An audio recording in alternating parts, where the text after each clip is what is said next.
Kakokok, kuha muna tayo ng kalamansi.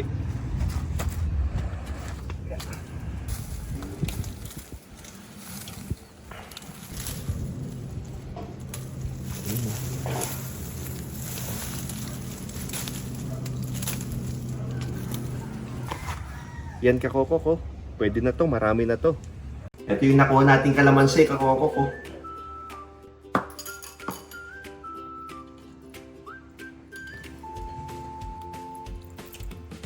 Magandang araw kakokok! Nagbabalik na naman si Onyo Kokok at ngayon po ay magluluto tayo ng chicken inasal.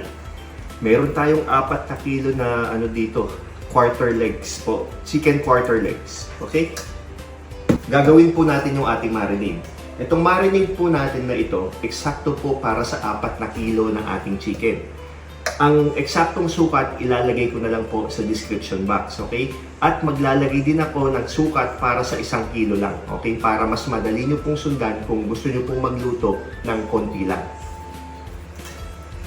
Gagawin na po natin yung ating marinade. Meron tayo ditong oyster sauce.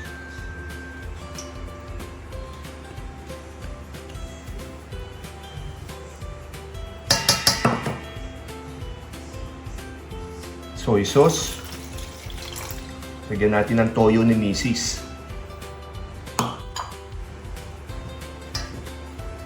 Kalamansi. Ito yung kinuha natin kanina.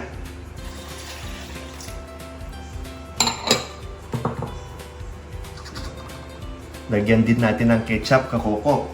Pandagdag tamis at para maging bright yung kulay ng ating chicken.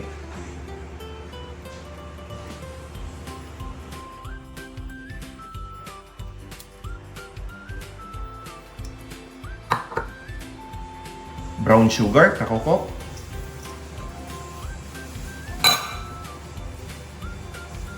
Paminta, kakoko. Mix na natin.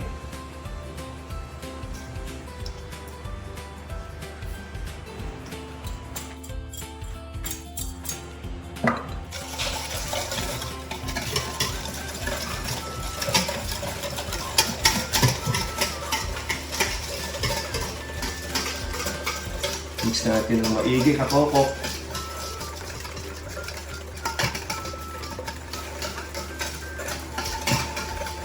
Tik, paabot nga ng kutsara natin. Titikman ko.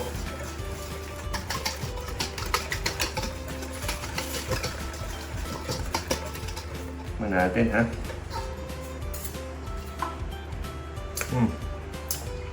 Yun. Ang sikreto po, kakoko, pag gumagawa ng marinade, kailangan sobrang strong po ng lasa ng marinade ninyo. Kasi kung yung lasa niya tamang-tama lang, magiging matabang po yung manok. So kailangan... Fasten. Reminders of areas to clean. Windows and doors. Master bedroom bathroom. Teka lang po, hintayin natin si Google po. Nagsasalita pa. Second floor. Guest garage. Ang dami niyang sinabi, pinapalinis. Lanai. Main door entrance. Okay, tapos na po siya. So, nasa na nga po tayo? Okay. Ang sikreto sa marinade, kailangan very strong po yung lasa niya. Dapat tikman nyo po kapag gagawa kayo. Okay? Kasi kapag yung lasa niya tamang-tama lang, tamang tamis, tamang alat, hindi po okay yun. Kasi kapag nilagay mo yung chicken, magiging bland po yung lasa niya. Hindi masyadong kakapit sa manok. Magiging matabang yung inyong inasal. Okay?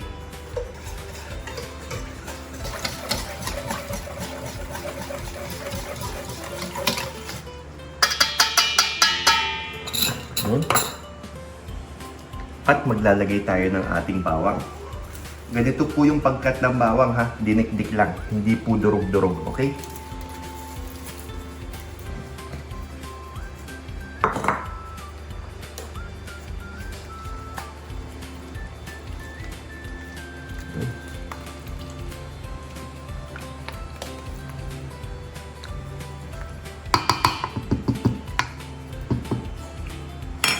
Alright.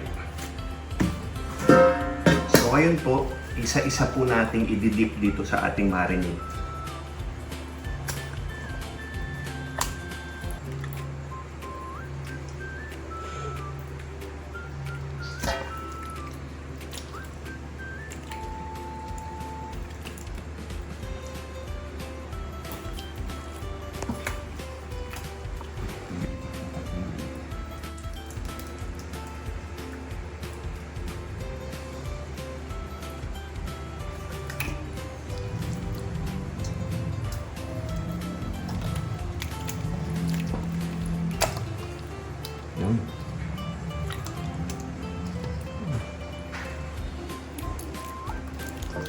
Mix natin.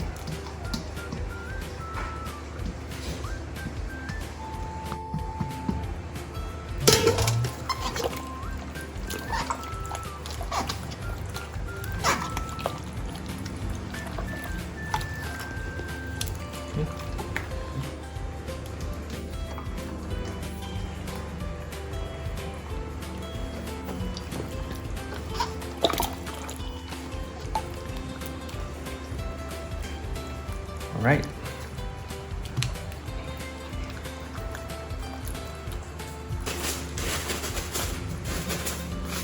Punasan lang natin ng tissue paper.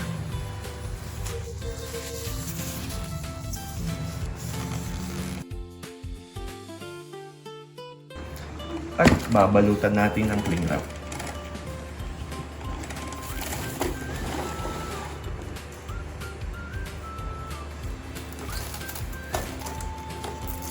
Patong cling wrap natin.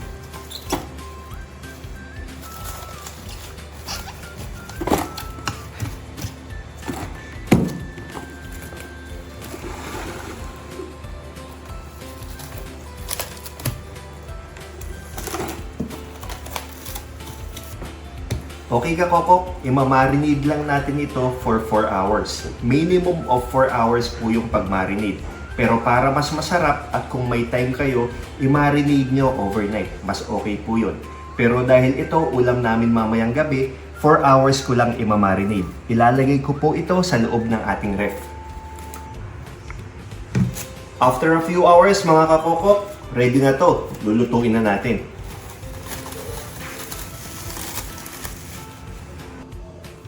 Siya nga pala, kakoko, bago tayo mag-ihaw nitong ating chicken inasal, pinapakuluan muna natin kahit 15 minutes lang. Ang advantage nun, kakoko, mas magiging juicy yung loob ng chicken at sigurado tayong lutong-luto. Luto yung chicken kasi may tendency na kapag diniretso natin sa griller o sa ihawan, minsan yung loob may dugo-dugo pa, hindi maganda yun.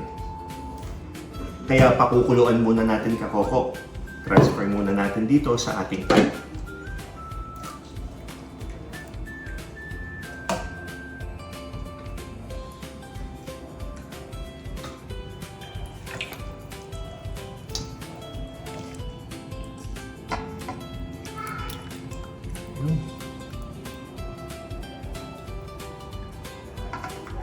Bubuhos natin, kakoko. Dahan-dahan.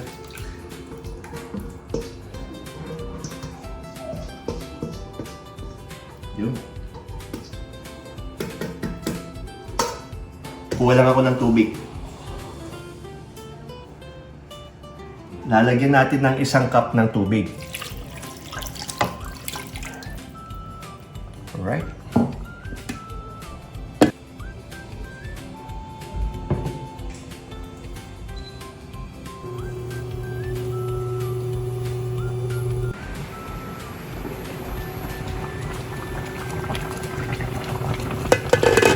Mukulo na, kakoko, babalik na rin natin, baka kasi masunog yung ibaba.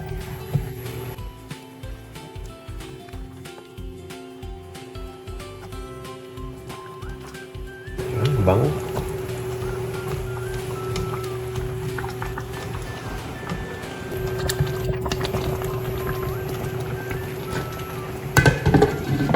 "15 minutes natin itong pakukuluan, kakoko.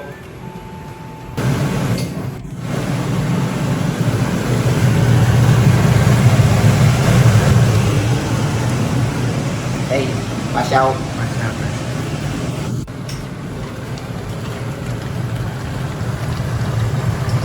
Wow, ang bango, kakoko.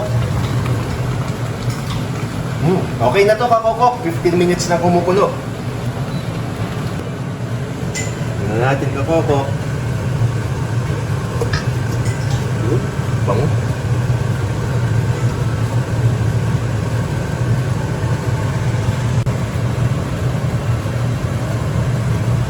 Right. So, kakoko, natanggal na natin yung ating mga chicken. Ito-turn on ko ulit itong ating stove. In-on ulit natin yung ating stove para palambutin natin yung mga bawang. Mga 15 minutes lang. Okay na to. After 15 minutes kakokok, check natin kung malambot na yung bawang.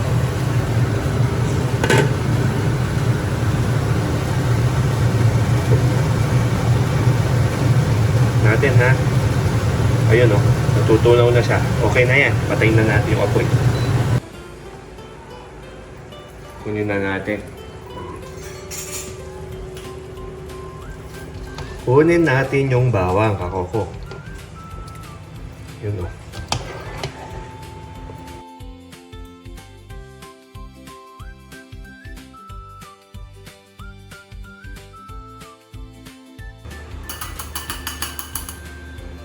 Dudurugin natin, kakoko.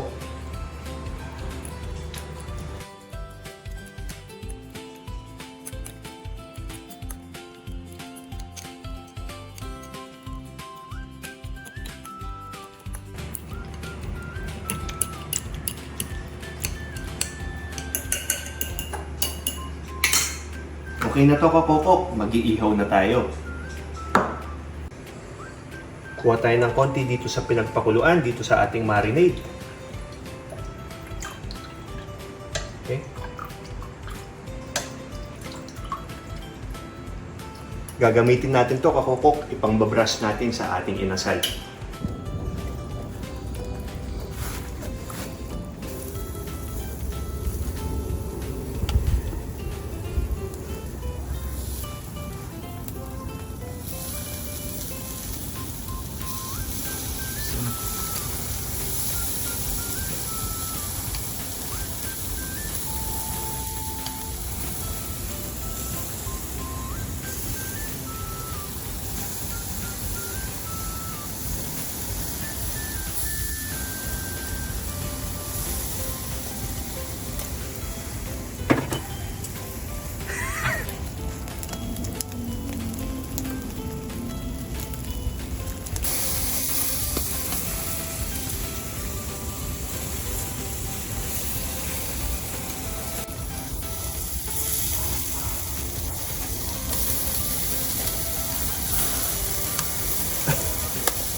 Anato oil po, kakoko. Itong anato oil, kakoko, ay optional lamang po. Okay lang po kahit wala.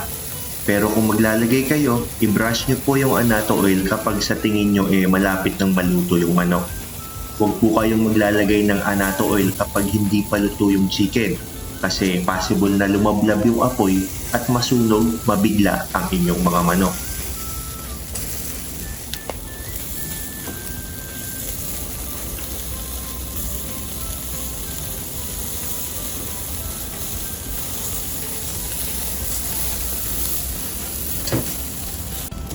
Okay na to, kakoko.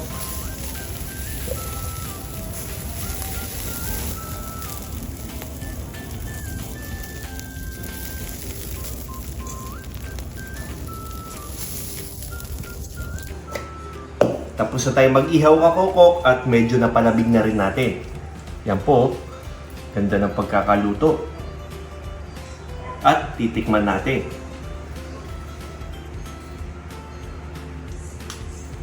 Yun. Yun. Siyempre, tikman natin. Ay, sorry. Nalaglag. Ito po yung ating garlic paste.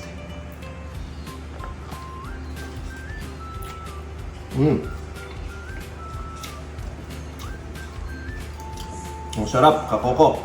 Sobrang sarap. Sapa.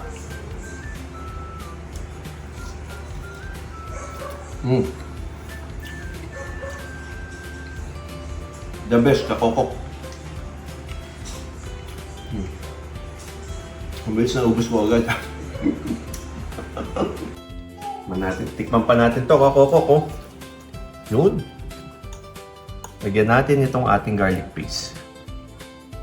Yun, tikman natin.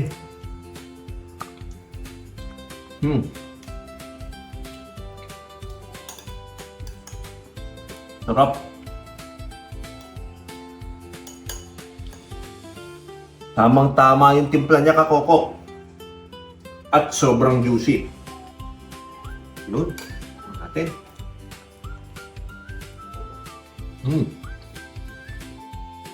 Sarap. Sobrang juicy. Thanks for watching, Kakokok.